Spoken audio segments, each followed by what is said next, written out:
اعوذ باللہ من الشیطان الرجیم بسم اللہ الرحمن الرحیم السلام علیکم ورحمۃ اللہ وبرکاتہ۔ سوال کچھ یوں ہے کہ کیا عورتوں کا بھی مردوں کی طرح کھڑا ہوتا ہے؟ عورتوں کی شرمگاہ میں بھی کیا تناؤ آتا ہے؟ اگر ہاں تو وہ کیسے؟ تو چلیے چلتے ہیں اس سوال کے جواب کی جانب کہ عورتوں کو مردوں کی طرح اریکشن کیسے آتا ہے، ان کی شرمگاہ میں کیا کھڑا ہوتا ہے اور کیسے تناؤ آتا ہے، کب آتا ہے اور اس کے پیچھے کیا لاجک ہے۔ جب مرد اور عورت خود کو سیکس کے لیے تیار کرتے ہیں، جب ان کی باڈی سیکس کے لیے تیار ہوتی ہے تو دونوں کے جسموں میں کچھ چینجز آتی ہیں، لیکن مرد اور عورت دونوں کے سمٹم الگ الگ ہوتے ہیں۔ مردوں کے پارٹس میں وہ چینجز واضح طور پر محسوس ہوتی ہیں کیونکہ مردوں کا عضو خاص کھڑا ہو جاتا ہے، نفس میں تناؤ صاف ظاہر ہو رہا ہوتا ہے جو کہ پہلے سے بڑا اور سخت ہو جاتا ہے، جو کہ انٹرسیکشن کے لیے نہایت ضروری ہے۔ یہ تو ہو گیا مردوں کا اریکشن پروسیس۔ اب بات آ گئی کہ عورتوں کا اریکشن پروسیس کیا ہوتا ہے۔ تو سب سے پہلی حیران کن بات یہ ہوگی کہ جیسے مردوں کے کیسز میں اریکشن پروسیس ہوتا ہے، اگر وہ 100% ہوگا تو آپ کو یہ سن کر حیرانگی ہوگی کہ عورتوں کے کیسز میں یہ اریکشن 200% ہوتا ہے، یعنی مردوں سے ڈبل، مردوں سے دگنا۔ یہ اتنی بڑی سچائی ہے جس سے اکثر و بیشتر لوگ انجان ہیں۔ ان کے لیے عورت کی شرمگاہ مزہ لینے کا سوراخ ہے جس میں نفس ڈالو اور اپنا کام نکالو۔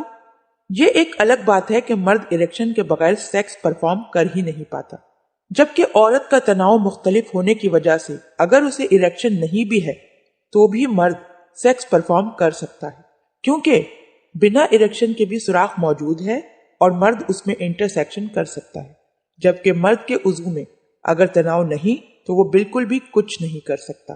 تو سیدھی سی بات ہے، مرد کے نفس کا تناؤ نظر آتا ہے کیونکہ وہ ایکسٹرنل باڈی پارٹ میں ہوتا ہے، جبکہ عورت کا اریکشن نظر نہیں آتا کیونکہ عورت کا اراؤزل انٹرنلی ہوتا ہے، اس کے پرائیویٹ پارٹ کے اندر۔ آپ کلٹ کو تو جانتے ہی ہیں، میں پہلے بھی کافی بار اپنی ویڈیو میں کلٹ کے بارے میں بتا چکی ہوں۔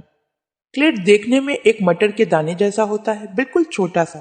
اگر اس کی لمبائی کے بارے میں بات کریں تو وہ جتنا نظر آتا ہے اس سے 100% گنا اندر ہوتا ہے، یعنی کہ اندر کی جانب ہوتا ہے۔ کلٹ مرد کے نفس کی طرح ہی ہوتا ہے لیکن اندر کی طرف ہوتا ہے اور اس سے جڑی بہت سی نروز ہوتی ہیں جو عورت کی پوری شرمگاہ میں پھیلی ہوتی ہیں، یعنی یہ جتنی سینسٹیو اور مزہ دینے والی نروز ہیں وہ پوری شرمگاہ میں پھیلی ہوتی ہیں، جس سے عورتیں مزہ حاصل کرتی ہیں۔ 20% مزہ عورت کو پوری شرمگاہ کے اسٹیمولیٹ ہونے سے ملتا ہے اور 80% صرف اور صرف کلٹ سے ڈائریکٹلی ملتا ہے۔ جب عورت گرم ہوتی ہے، سیکس کے لیے تیار ہوتی ہے، بلڈ سرکولیشن کلٹ اسٹیمولیٹ کرتا ہے۔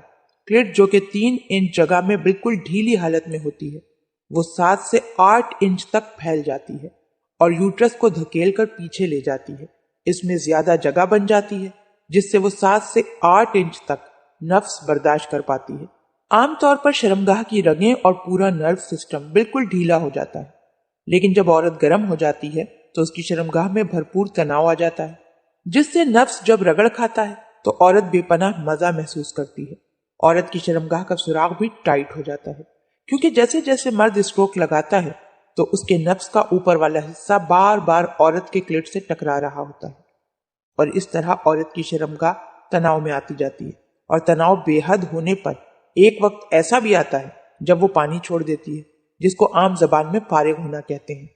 ویسے فارغ ہونا لفظ مردوں کے لیے ہی مناسب ہے کیونکہ جب مرد اپنی منی خارج کر دیتا ہے تو وہ فارغ ہو جاتا ہے، کیونکہ اب اس میں کچھ دیر کے لیے سیکس پرفارم کرنے کی سکت نہیں رہتی اور نفس تناؤ چھوڑ دیتا ہے، ڈھیلا ہو جاتا ہے۔ جبکہ عورت فارغ نہیں ہوتی، وہ پلیجر تک پہنچتی ہے، پھر آرگیزم تک۔ آرگیزم ایک بار نہیں کئی بار ہو سکتا ہے، یہاں تک کہ جب وہ حد سے زیادہ مزہ لیتی ہے تو اس سے پانی کا فوارہ شرمگاہ سے پریشر کے ساتھ نکلتا ہے اور عورت مزے کے نشے میں پاگل ہو جاتی ہے۔